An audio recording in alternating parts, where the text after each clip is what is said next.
시편 36편에 나타나는 말씀은 1절부터 4절의 말씀까지는 악인의 상태에 대한 이야기를 하고 있습니다. 악인은 어떤 사람인가?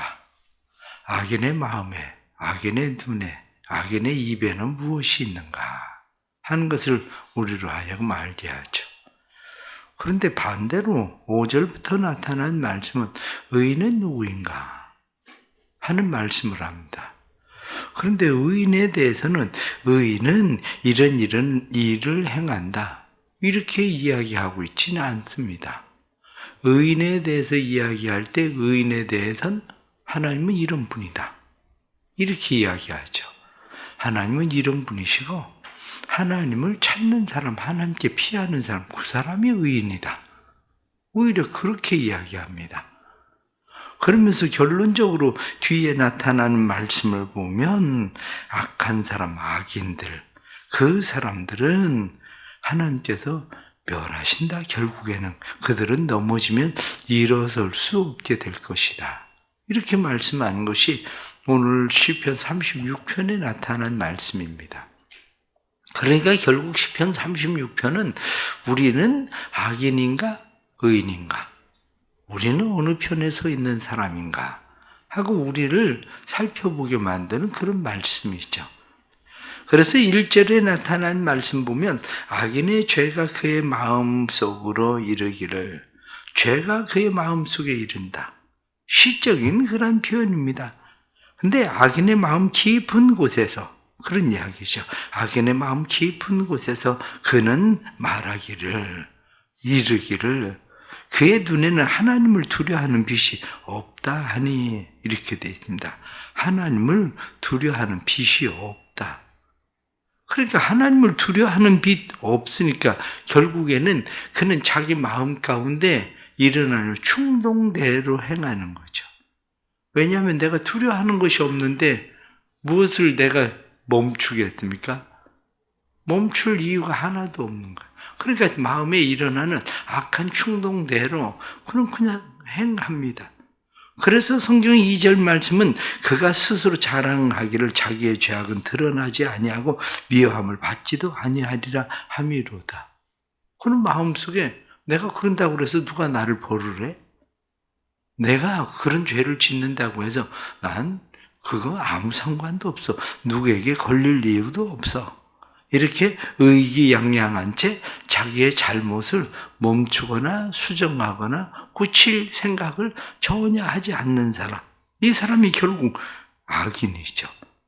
그래서 3절 말씀은 그의 입에서 나오는 말은 죄악과 속임이라, 그는 지혜와 선행을 그쳤도다.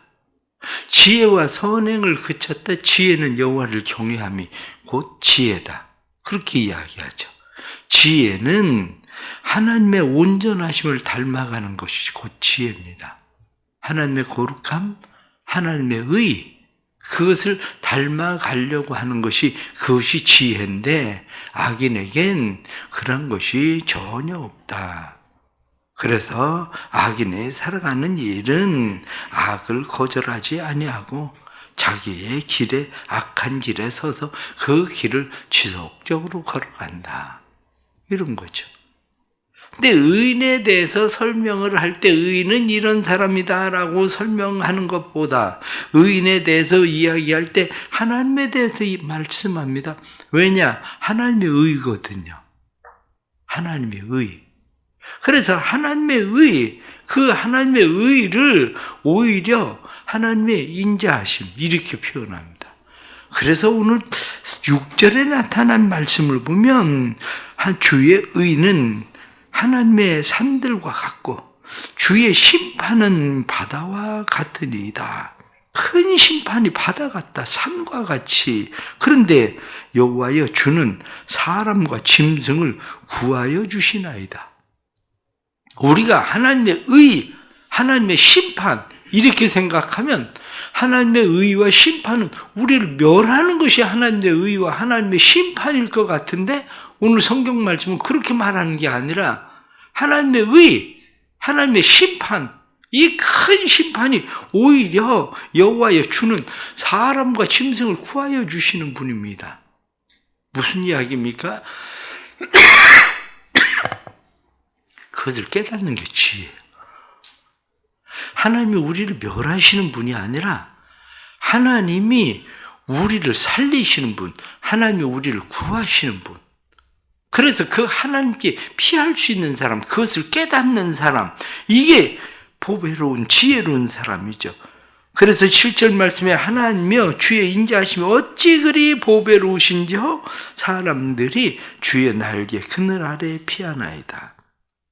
결국 의인인 거죠. 의인은 하나님을 발견하고 하나님께 피하는 사람. 이 사람이 의인이고 오히려 그렇게 하나님 앞에 피할 때 8절은 주의 집에서 살찐 것으로 풍족할 것이고 주의 집에 복락의 강수를 마실 것입니다. 의인에겐 결국 복이 있다. 하나님의 그 은혜를 누린다. 그 인자하심을 누린다. 9절이 오늘 말씀의 핵심적인 그런 말씀입니다. 진실로 생명의 원천이 주께 있사오니 주의 빛 안에서 우리가 빛을 보리이다. 지혜로운 사람, 의로운 사람, 이 사람은 생명이 하나님께 있는 거구나. 어둠, 빛, 그럴 때 빛은 하나님께 있는 거구나. 이것을 깨닫는 사람. 그래서 우리가 그 빛을 본다. 생명의 원천이 주께 있다는 것을 깨닫고, 그러니 이 사람은 정직하게 살 수밖에 없죠. 정직하게 살고 하나님 앞에서 그는 교만하지 아니하고 오히려 겸손함으로 살아갈 수 있는 사람이 되는 겁니다. 그러면 오늘 성경 본문이 우리에게 말씀하고 있는 이 말씀을 우리는 다시 한번 생각을 해봐야 됩니다. 그것은 사람들이 왜 악한가? 사람들은 왜 의롭지를 못한가? 그 이유는 간단합니다. 죄와 허물로 죽었던 나를 살리셨도다 라고 성경이 말씀하는 생명이 어디로부터 오는지를 모르니까 그런 거죠. 그냥 간단하게 생각을 하면 누군가가 신장 이식 수술을 했다고 생각을 합시다. 신장 이식 수술을 하면 계속 혈액투석을 하던 사람이 혈액투석을 하지 않고도 이제는 살 수 있겠구나, 이게 생기죠. 그래서 이 사람은 소중하게 여겨야 되는 것이 뭡니까? 신장을 어떻게 하면 소중하게 여겨야 될까? 그래서 그 신장을 소중하게 여기기 위해서 짠 거, 매운 거, 자극적인 거 가능한 한 먹지 않으려고 먹습니다. 먹지 않으려고. 한 번은 다른 교회 장로님하고 같이 식사를 하게 됐습니다. 장로님하고 같이 식사를 하면서 그래도 저보다 연세가 조금 더 드셔서 건강을 생각해서 건강에 좋은 버섯집을 가가지고 버섯을 먹었어요. 그런데 버섯 식사를 하는데 전혀 안 드셔요. 그런데 물어봤어요. 아니 왜 안 드십니까? 그러고 물었더니 신장 이식 수술을 했대요. 신장 이식 수술을 하고 나니까 신장이 면역성이 강화되면 오히려 자기 신체에 있는 모든 것을 거부한대. 그러니까 면역성이 없게 계속 그 약을 투여를 해서 몸에 지금 적응을 하고 있는 거기 때문에 면역성이 좋아지는 거는 전혀 먹지를 않습니다. 오히려 건강한 사람은 면역력 좋은 거라 그러고 막 그런 음식을 먹는데 이분은 먹지 않아요. 왜 그렇습니까? 이게 생명이니까, 이게 내 생명이니까 소중하게 여겨야 되는 거죠. 우리가 전에 헌금도 하고 그랬지만 선교사님 아내가 폐가 옛날 가습기 그것 때문에 완전 폐가 섬유화돼가지고 숨을 쉴 수가 없었잖아요. 그래 폐 이식 수술을 했거든요. 폐 이식 수술. 우리가 이렇게 편하게 그냥 숨 쉬는 게 이게 얼마나 중요한지 우린 그냥 날마다 자동적으로 그냥 편하게 숨이 쉬어지니까 우린 폐에 대해서 아무렇지도 않게 생각을 하고 있지만 그 사모님 이야기하시더라고요. 폐 이식 수술을 하고 숨을 쉬는데 정말 피똥을 싸는 것처럼 아기를 낳는 것처럼 힘이 들대요. 남의 폐를 가지고 숨을 쉬는 그 일을 내 폐가 되도록 만드는 것처럼 숨을 쉬는 게 얼마나 힘이 드는지 그냥 식은땀이 그냥 절절 나는. 그런 분들은 코로나 상황에 밖에 아예 나올 생각도 안 합니다. 왜? 밖에 나와서 감기나 코로나 이런 걸리면 당장 폐에 문제가 생기니까 얼마나 폐에 대해서. 그리고 남편 선교사님도 우리 도로 다니지를 않아요. 가능한 한 집에만 그냥 있고. 왜? 거기에 생명이 있으니까. 간은 어떻습니까? 간도 마찬가지죠. 저희 교회 옛날 지하에 있을 때 그 위에 1층에 딸아이가 어렸을 때부터 간에 문제가 생겼대요. 그러니까 엄마가 그 간의 절반을 떼어서 아이에게 줬어요. 간 이식 수술을 했죠. 우리가 지금 살아가면서 왜 우리의 삶에 오늘 성경 본문에 나타난 말씀처럼 하나님을 두려워하는 마음 아니면은 우리의 마음속에 마치 죄를 자랑하듯이 나는 그런 죄가 누구에게 걸릴 리도 없고 이렇게 이야기하는 그의 말은 항상 죄악과 속임이라 이렇게 이야기하는 지혜와 선행을 그치게 되나? 생명의 소중함을 몰라서 그런 거죠. 결국 우리의 생명은 어디로부터 오냐? 우리의 생명은 예수 그리스도의 생명이죠. 예수 그리스도의 생명이 우리 안에 들어올 때에 그것을 깨달을 때야 비로소 우리는 우리의 삶 가운데서 그쳐야 되는 것을 멈추게 되는 거죠. 폐를 지키기 위해서, 간을 지키기 위해서, 신장을 지키기 위해서 이게 내 생명이다. 이 생각만 해도 사람들은 멈춰야 될 것을 다 멈추는데 우리는 이 세상을 살아가면서 죄와 허물로 죽었던 우리를 살리신 예수 그리스도의 생명, 이 생명을 깨달아야 비로소 우리가 생명의 빛 안에 거하는 거지. 이 생명을 깨닫지 못하면 생명의 빛 안에 거하기 어려운 거죠. 그래서 신앙생활은 그렇습니다. 신앙생활은 율법적 신앙생활은 어떻습니까?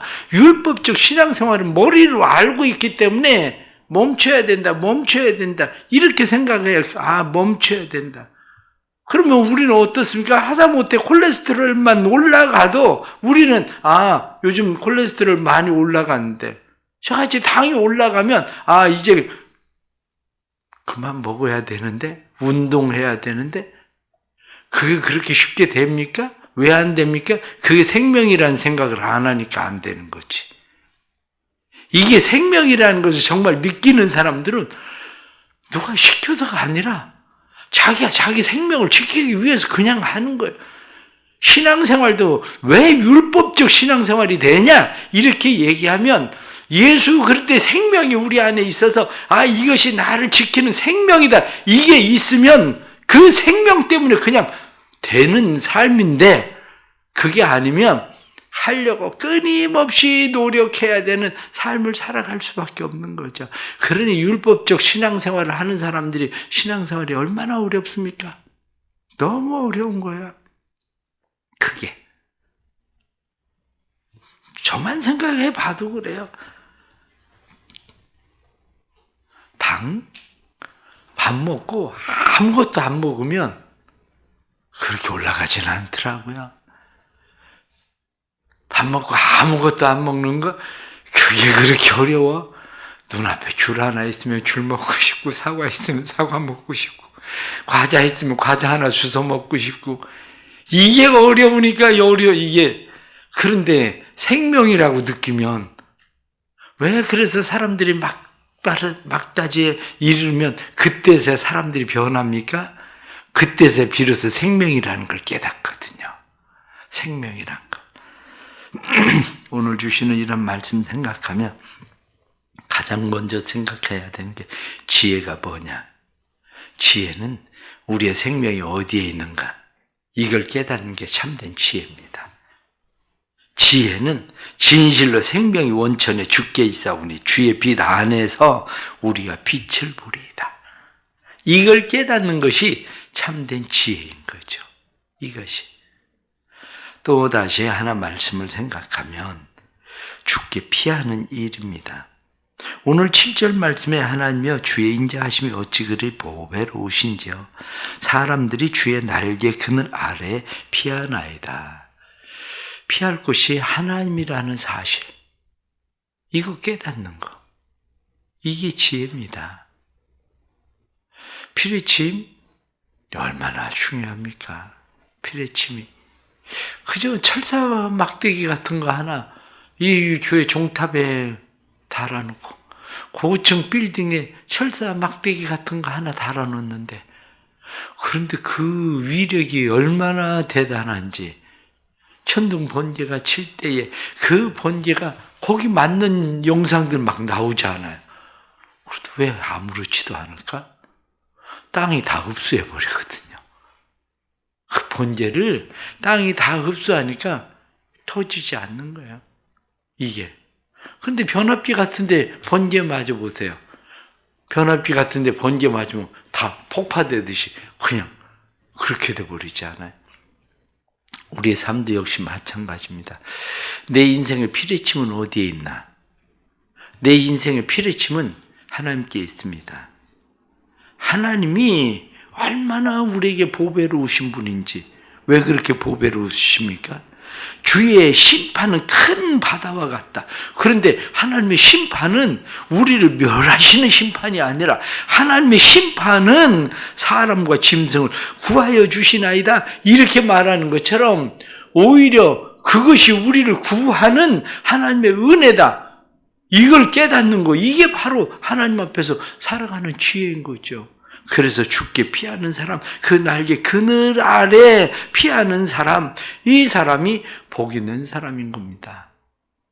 결론적으로 말씀을 드리면 오늘 성경에 나타난 말씀 12절 말씀 보니까 악을 행하는 자들은 거기서 넘어졌으니 엎드러지고 다시 일어날 수 없으리이다. 이거 깨닫지 못하면 전진 안 됩니다. 거기서 엎드러져 버립니다. 야, 사람이 어떻게 저렇게 악할까? 어떻게 저렇게 계속 살까? 그런데 그 사람들 거기서 계속 살지 않아요. 때로는 교화, 옛날에는 이 교도소 이렇게 이야기하지만 지금은 교화하는 거거든요. 그래서 교정청, 사람을 교정한다는, 바꾼다는 거예요. 그러나 거기 들어가서 몇 년 있어 본들, 거기 엎드러진 사람들은 변하지 않습니다.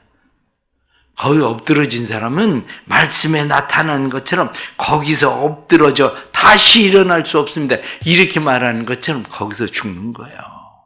거기서. 우리도 왜 변하지 않을까? 우리도 변하지 않는 이유가 생명이 어디로부터 오는지 재인식하지 않아서 그래요. 망각해버렸어요. 우리가 피해야 될 것이 어디인지 망각해버렸어요. 그래서 새벽에 이렇게 나오는 이유도 어디에 있습니까? 새벽에 나오는 이유도 망각한 우리의 건망증 다시 일으켜 세우는 거거든요. 하나님, 생명이 오늘 하루의 생명도 하나님께 있습니다.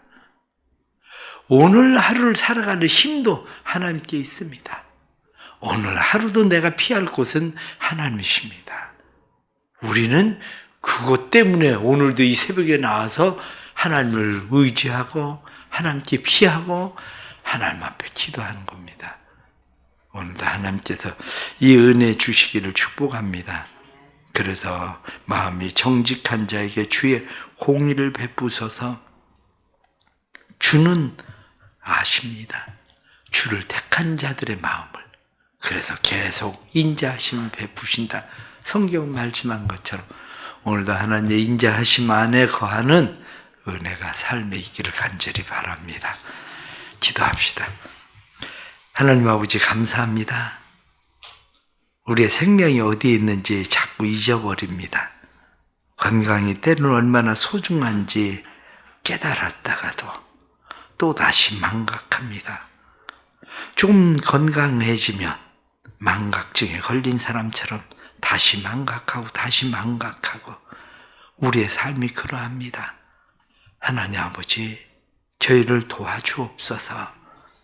저희가 엎어져 그곳에서 넘어진 다시 일어서지 못하는 사람들이 아니라 하나님의 인자하심, 하나님이 우리에게 베푸시는 그 사랑, 구원 우리가 깨닫고 예수 그리스도의 생명으로 구원받았으니 구원받은 우리가 오직 하나님만 믿고 의지하고 바라고 신뢰하고 살도록 도와주옵소서.